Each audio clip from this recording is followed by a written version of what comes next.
They say the well in Marrowhill has never run dry, not once, through plague nor famine nor fire, even when nearby rivers turned to dust, and neighboring towns tore at each other's throats for a bucket. Marrowhill drank clean, cool water, as if God himself lived at the bottom of that hole.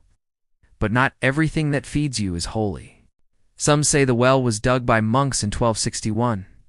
Others whisper it predates the village itself, that it was found not made, carved into the stone by something with no tools, no hands, and no need for light. At first, the water came freely. Pilgrims came from miles away, filled flasks, left coins. For decades, the town grew fat and proud. It healed sickness. It tasted sweet. The crops thrived. People called it the saint's mouth. They believed it sacred. But then came the drought of 1317. Even the church font dried up. And then Marrowhill's miracle well stopped flowing. Just like that. Silent, empty. The riverbed cracked. Fields yellowed. Wells across the valley shriveled into pits of mud. Some say he was pushed. No one knows. But what everyone remembers is this: enough to fill the barrels, the troughs, the mouths of every desperate soul in town. The villagers panicked. They prayed, fasted, sacrificed goats and lambs. Nothing.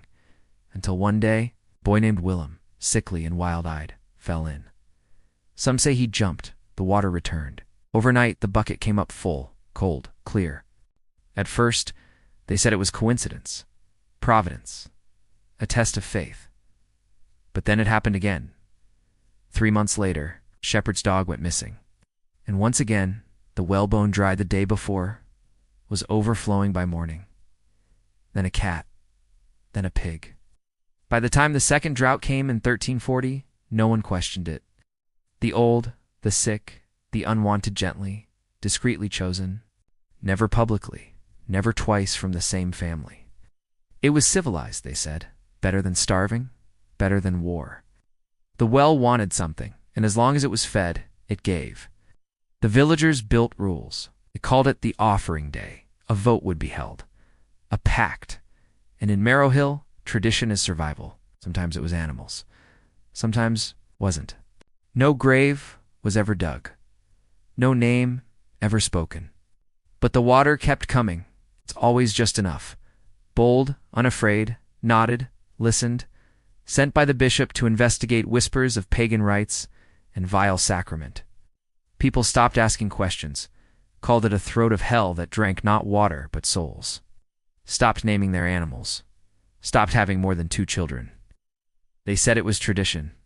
But in 1612, a priest came, as if the well was grateful.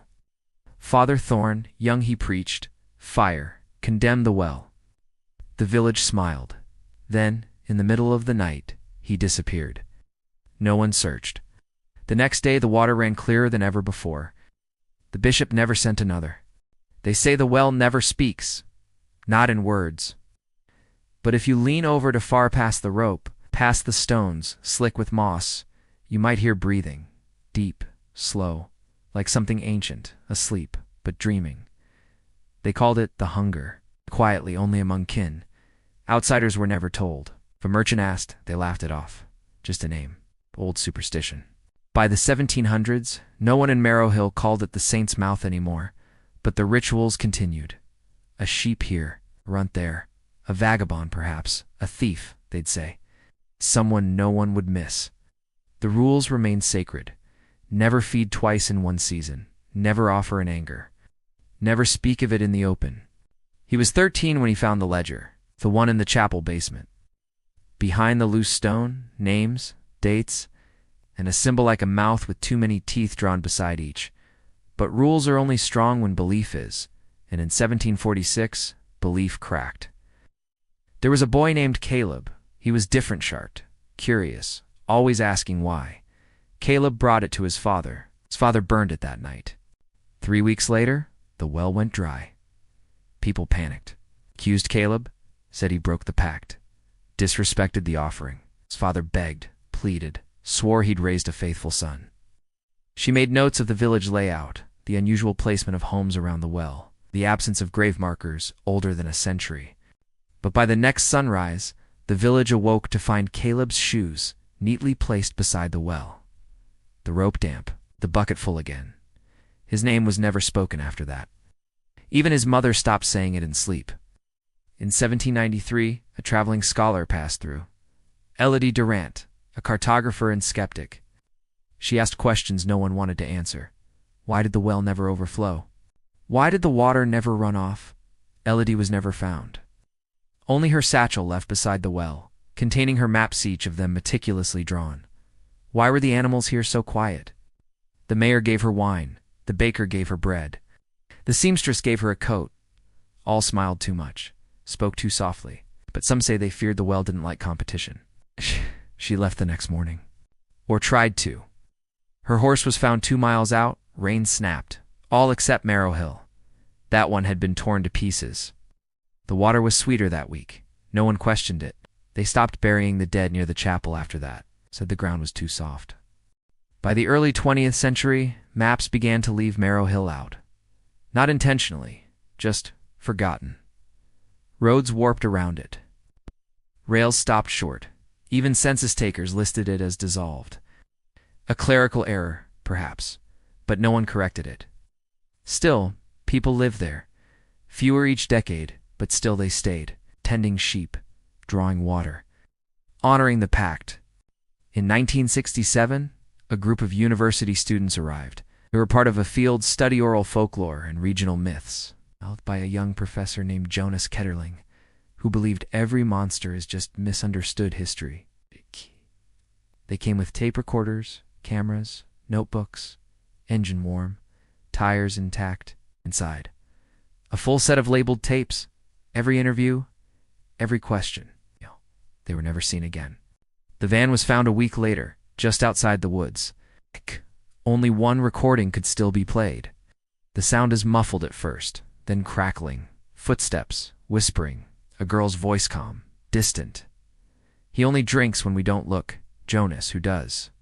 The thing in the well, it hates mirrors. It hates being named. A pause, then water sloshing. Have you ever heard a well choke? The tape ends with static, then a sound like something heavy scraping stone. The police blamed it on a geological collapse. Landslides, sinkholes, but no bodies were recovered, no wreckage, just the equipment, and the last frame of a Super 8 film reel, showing the group standing near the well, all of them smiling. But one Gerland labeled was looking straight into the lens, eyes wide, mouth open, as if screaming, no sound. It was tethered, reinforced, outfitted with sonar and thermal sensors. In 1983, satellite imaging picked up something strange. The area surrounding Marrowhill showed no signs of freshwater source, no underground spring, no aquifer, and yet the well was still full. That same year, a hydrologist named Lars Finch attempted to lower a probe into the shaft.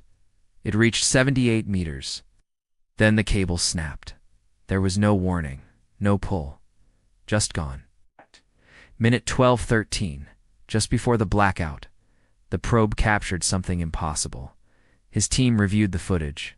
A shape, not rock, not water.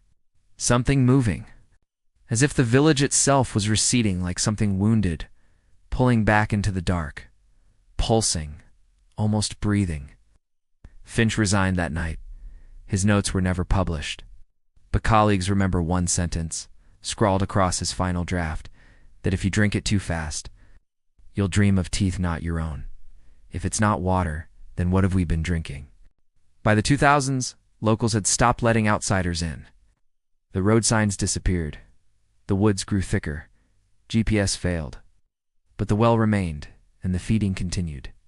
A lamb here, a mutt there, sometimes more. They say the water tastes metallic now, that it leaves your mouth cold, even when boiled. And in those dreams, someone is always whispering, I'm still thirsty. I never meant to go looking for it. It started with a name in an old field journal, Marrowhill, a village that didn't exist, but had coordinates. I thought it would be a curiosity, something strange to write about, maybe even publish. But the forest didn't want me there. Twice, my GPS looped the same trail. Once I found my footprints coming back at me. The birds were too quiet. Even the wind sounded wrong, like it was breathing through something hollow. But then I found it. A clearing, a stone circle, half buried, like teeth jutting from the earth. And in the center a well, just as they described, lined with moss. Rope frayed, the wood so old it looked like ash. I felt it before I heard it.